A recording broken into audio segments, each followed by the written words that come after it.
Basile, votre application de recherche immobilière, présente Sud Radio, parlons IMO, Sylvain Lévy-Valency. Votre rendez-vous 100% immobilier pour l'année 2025 avec le fondateur de Radio Imo. Bonne année Sylvain Lévy-Valency. Bonjour Jean-Marie, bonne année, bonjour à tous. Ravi de vous retrouver avec votre équipe. On va parler de logement aujourd'hui évidemment comme chaque samedi sur Sud Radio jusqu'à 10h au programme. Au programme, on va parler aussi des prix. On va faire un focus en début d'année 2025. Est-ce que le marché reprend? Quelles sont les perspectives? C'est ce que nous allons voir avec Charles Marinakis, le président de Century 21 France. Absolument, on va répondre aux questions de nos auditeurs sur le répondeur de 0826 300 300. Absolument, on va parler évidemment des prix et des problématiques qui sont liées aux problématiques des Français. On va parler également de la rénovation énergétique avec Laurent Permas. C'est focus sur les certificats d'économie d'énergie. Et enfin Jean-Marie, comme d'habitude, on va faire le tour de France. Je vous emmène à Vichy et ensuite dans la perfide Albion, on va aller du côté de Bristol. Le Tour de France dans la perfide avion? Là, par exemple. Ah oui, c'est joliment dit en tout cas. À vélo, écoutez, bon courage. J'espère que c'est un pédalo plutôt pour vous.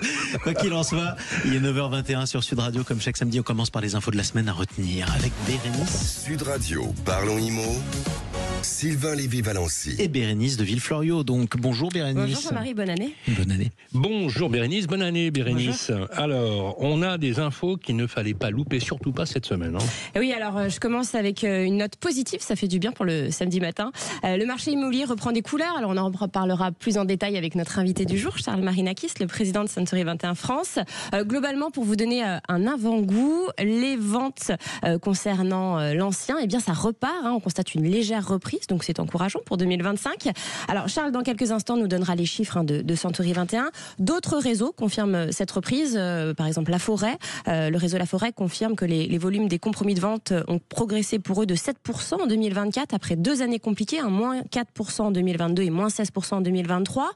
Orpi, le réseau Orpi confirme aussi des volumes des compromis pour eux a fait plus 12% en 2024, notamment grâce à un pic enregistré en novembre, l'un des mois les plus dynamiques de l'année. Alors on va passer, si vous voulez bien, un bon plan, ça va nous faire du bien, que vous avez déniché cette semaine. Oui, alors avec Grégoire, on a regardé un petit peu sur le web et on a trouvé quelque chose. Alors c'est pour vous, si vous envisagez d'acheter un logement prochainement, sachez que les banques populaires et les caisses d'épargne ont lancé mercredi une offre qui permet aux Français qui achètent une passoire thermique, donc notée F ou G par le DPE, d'avoir un taux de crédit immobilier réduit s'ils s'engagent à faire dans un délai de 40 mois des travaux de rénovation énergétique qui améliorent la note du DPE, diagnostic de performance énergétique, de 2 crans. Donc par exemple, si vous achetez un logement F, faut le passer en D.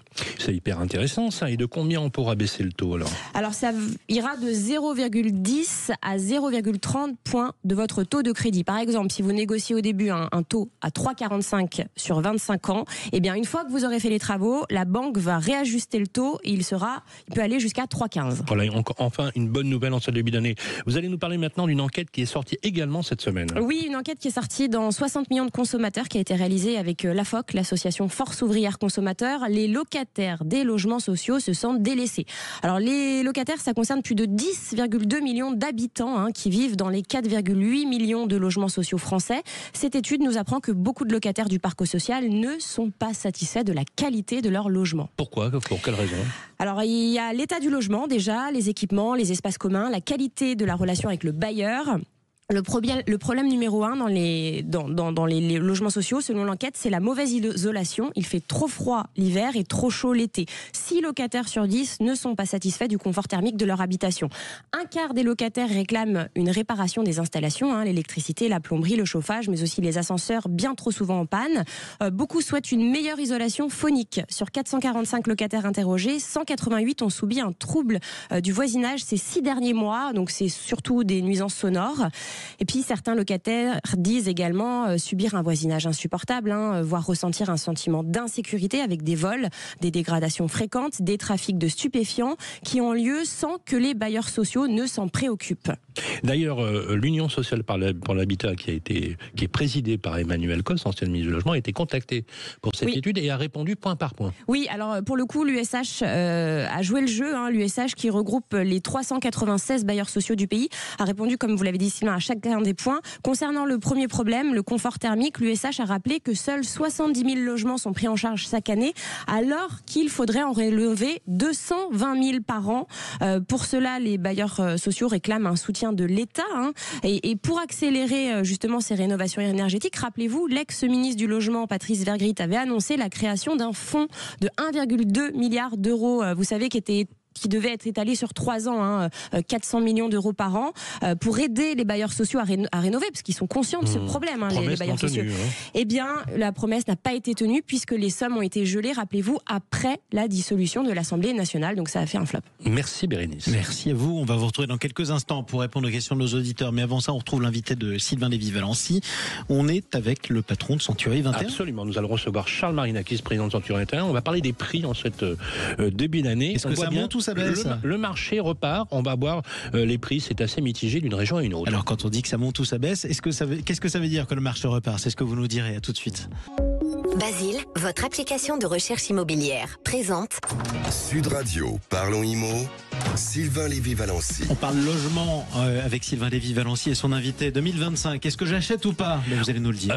C'est ce qu'on va poser comme question à Charles Marinakis. Bonjour.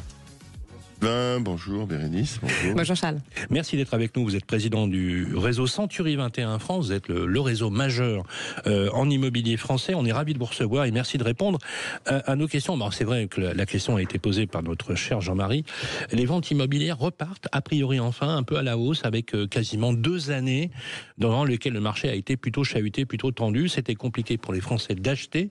Et là apparemment, quand on vous écoute, notre cher Bérénice a assisté à votre conférence de presse où vous étiez plutôt très positif, ça a l'air de repartir. C'est reparti en fait, Sylvain. La réalité, la bonne nouvelle de cette deuxième partie d'année 2024, c'est que effectivement les transactions, le volume. Alors quand on dit c'est reparti, pour répondre à la question de Jean-Marie, ça veut dire que le nombre de transactions est reparti. Et du coup, ça monte ou ça baisse ? Les prix, on va y venir. Il n'y a que ça qui m'intéresse. La sauvegarde du patrimoine, en fait, c'est ça. Non, la bonne nouvelle, c'est qu'effectivement, le marché des transactions dans l'ancien, en tout cas, a repris des couleurs et s'est tonifié. Grâce, il ne faut pas se voiler la face, à une diminution, à 3 diminutions successives des taux d'intérêt, que la Banque Centrale Européenne a ajusté les taux à la baisse 3 fois à raison de 0,25. Mais pour la première fois, on ne peut pas imputer la dynamisation du marché uniquement à la baisse des taux, puisque, Sylvain, les prix, et là ça répond à la question de Jean-Marie, ont baissé significativement depuis 2022. Voilà. Et c'est ça la bonne nouvelle, c'est qu'on s'est retrouvé dans une configuration, une conjonction d'événements que nous n'avions pas retrouvé depuis très longtemps, c'est-à-dire à la fois des taux qui baissent et à la fois des prix qui baissent.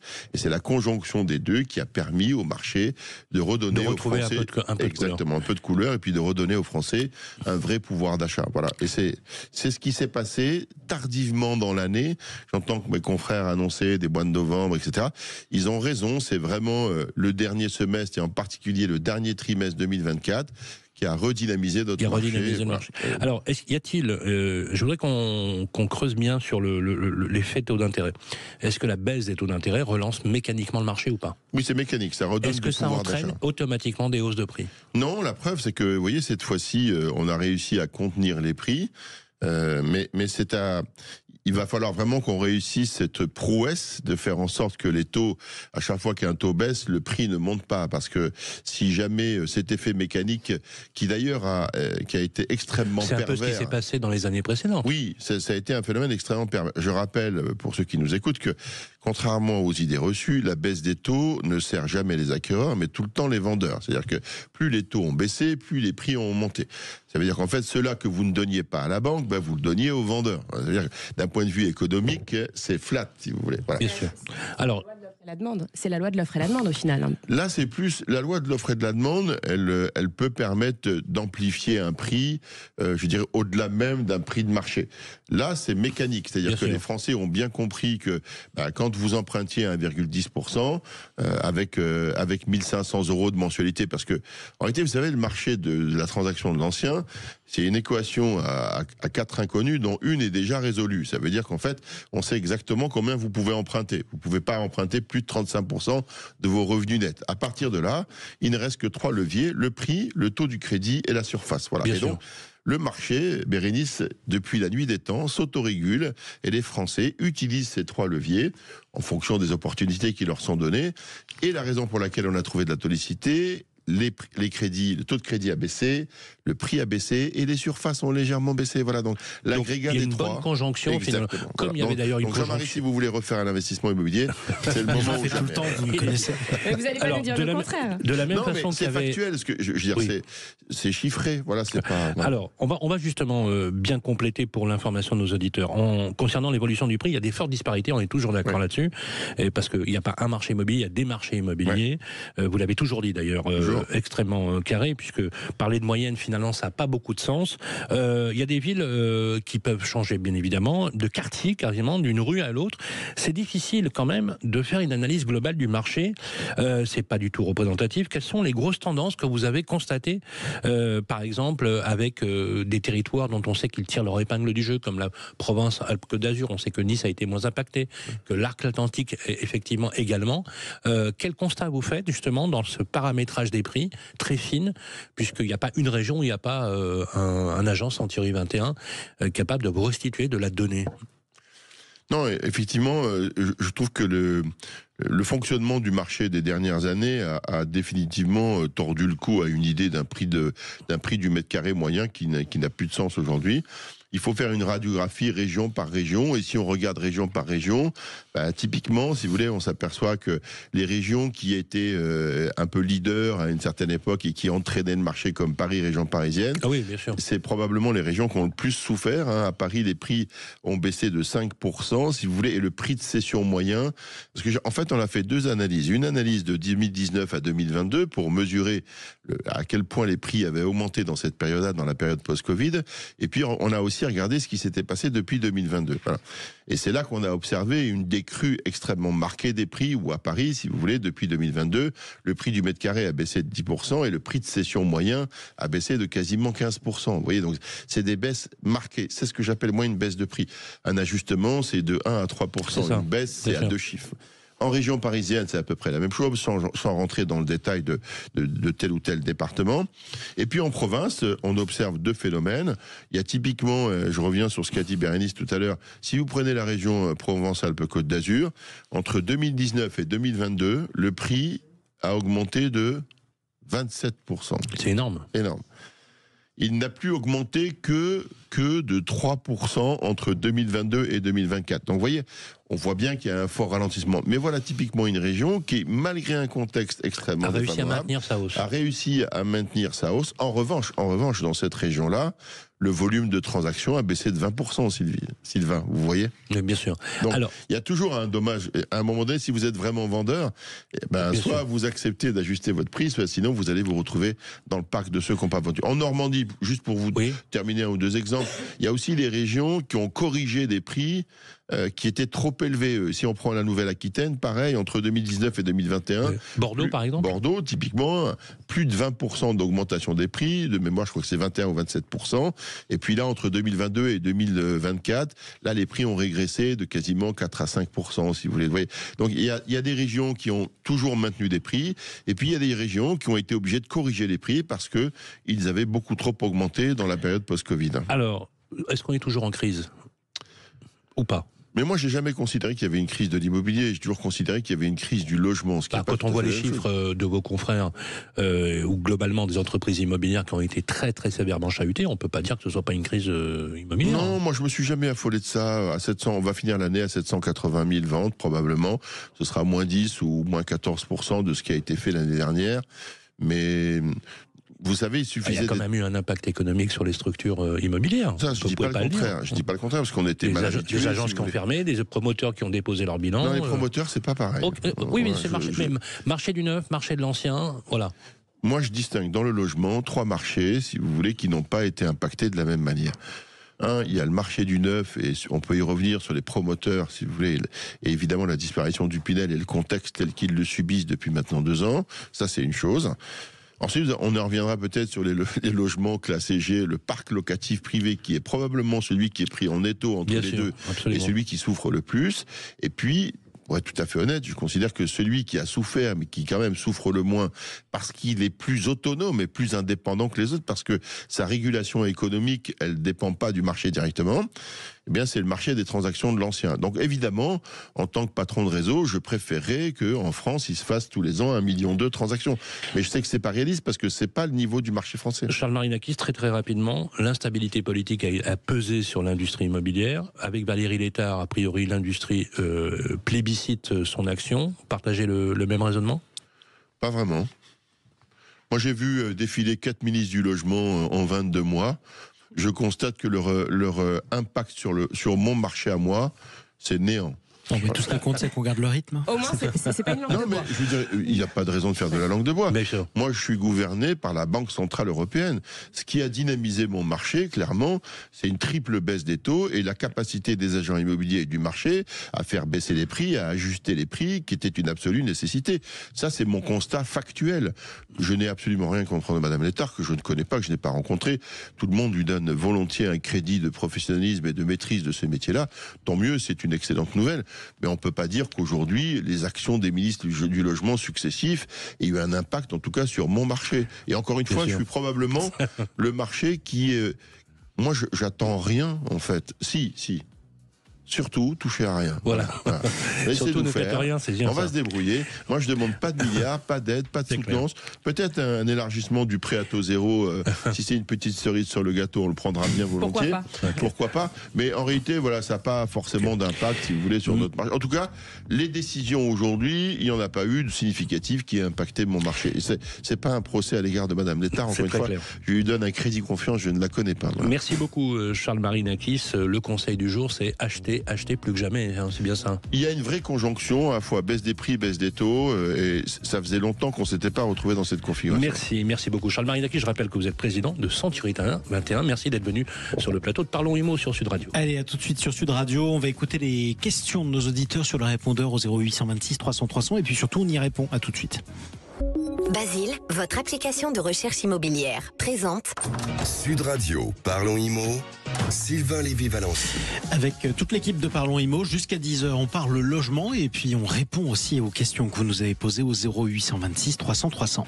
Avec la Massif, économisez en changeant d'assurance de prêt immobilier. Conditions sur massif.fr. La Massif présente Sud Radio, Parlons Immo, ça vous concerne.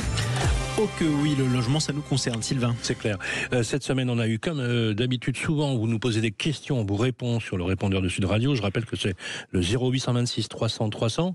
On a une question, Bérénice, qui a été posée sur une personne qui souhaite construire une maison et qui trouve des prix absolument ahurissants. Il se demande pourquoi ça augmente. Exactement. Il s'appelle Mathieu. Alors, il est assez jeune, hein. Il a 25 ans et avec sa compagne, bon, ils sont locataires actuellement. Ils souhaiteraient faire construire leur maison, mais ils regardent les prix depuis quelques temps et en fait, ils trouvent les prix de plus en plus chers. Ils se demandent pourquoi ça a encore augmenté depuis le 1er janvier. Alors pour y répondre, on a notre expert, c'est Grégory Monod, le président du pôle habitat de la FFB, la Fédération française du bâtiment. Bonjour Grégory.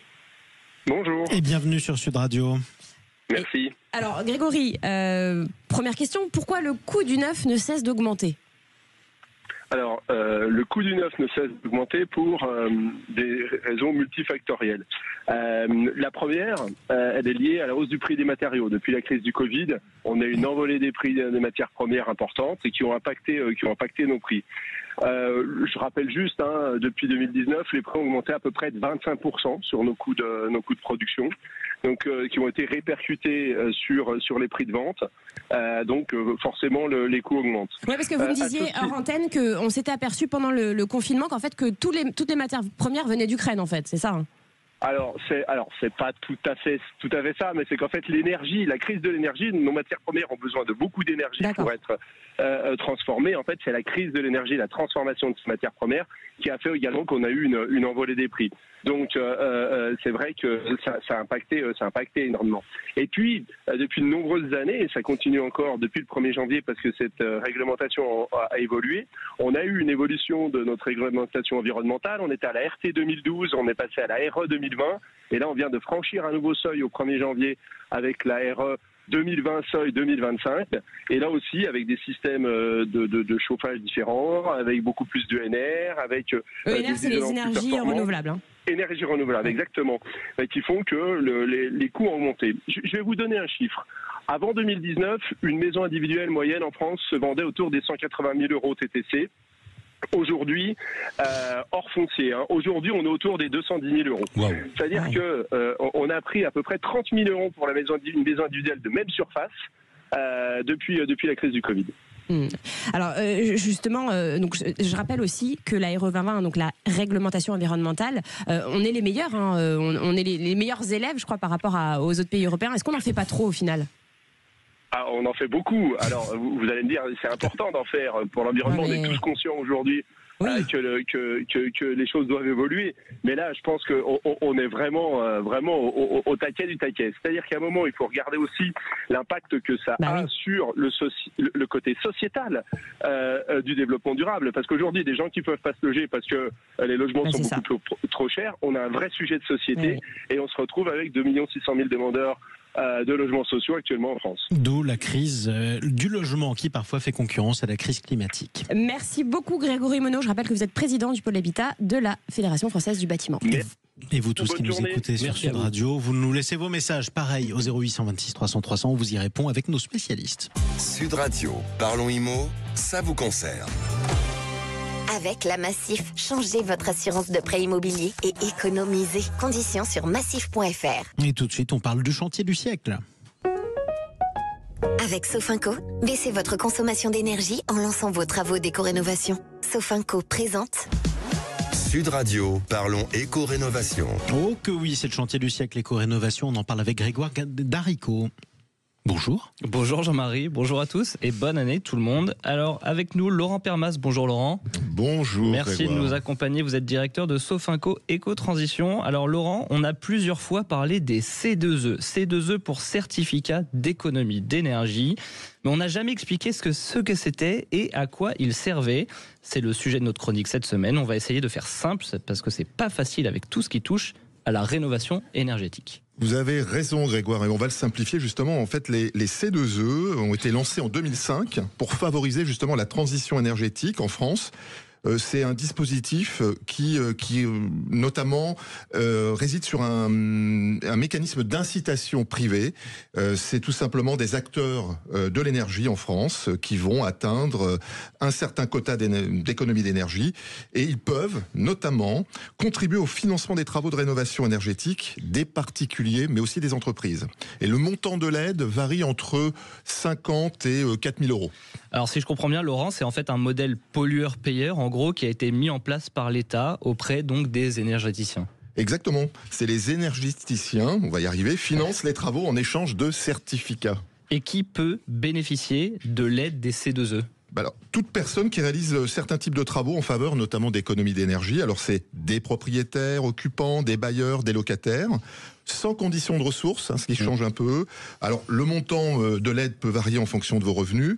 Et puis, il faut être propriétaire ou locataire d'un logement construit depuis plus de 2 ans. Ça concerne quel type de travaux, Laurent ? Alors là, vous avez le choix. C'est 200 types de travaux sont éligibles. Alors, on retrouve les rubriques classiques, l'isolation, les murs, les toits, les fenêtres, le chauffage, la régulation, les thermostats, on va en parler un jour aussi, les pompes à chaleur, la production d'eau chaude, la ventilation.